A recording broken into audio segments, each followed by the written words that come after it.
বন্ধুরা, কেমন আছো তোমরা সবাই? তো আজকে মা নেই বাড়িতে, তো ঘরে কাজকর্ম থেকে শুরু করে রান্নাবান্না সবই আমি করছি। আর দেখো, মুড়ি খাওয়ার কিছু ছিল না, তাই আমি পটেটো চিপস বানিয়েছি। এগুলো দিয়ে মুড়ি খাবো।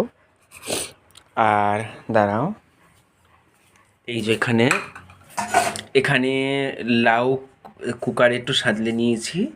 এবার এটা দিয়ে আমি চিংড়ি এনেছি, এতে চিংড়ি মাছ আছে, আমি খেয়ে এগুলো বাছবো। চিংড়ি মাছ দিয়ে এবার লাউ চিংড়ি ঘন্ট করবো। আমার চিংড়ি মাছ বাছা হয়ে গেছে, একটু নুন হলুদ মাখিয়ে রেখেছি। এবার এ দেখো, লাউয়ের খোলাগুলো ছিল অনেকটা, আমি ভাবলাম এগুলো কী করবো, ফেলে দেবো, ভেজে নিই। একটুখানি পোস্ত ছড়িয়ে উপর থেকে, ভালো লাগবে।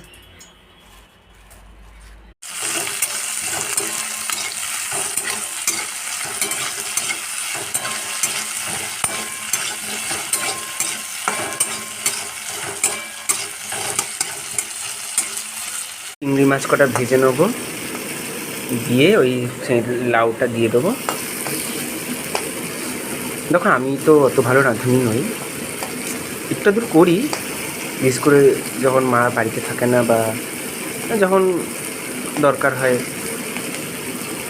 তো ভুলকুটি হলে মার্জনীয়।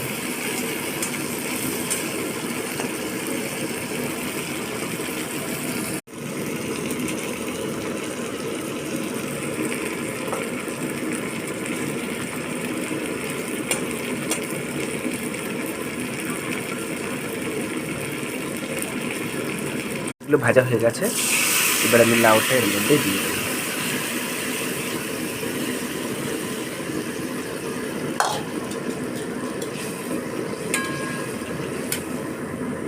সামান্য একটু হলুদ, এইরকম জিরে গুঁড়ো আর ধনে গুঁড়ো দিয়ে দেবো,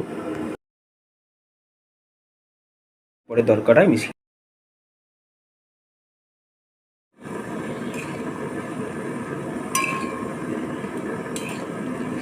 জিরে গুঁড়ো, হলুদ গুঁড়ো আর একটু ধনে গুঁড়ো মিশিয়ে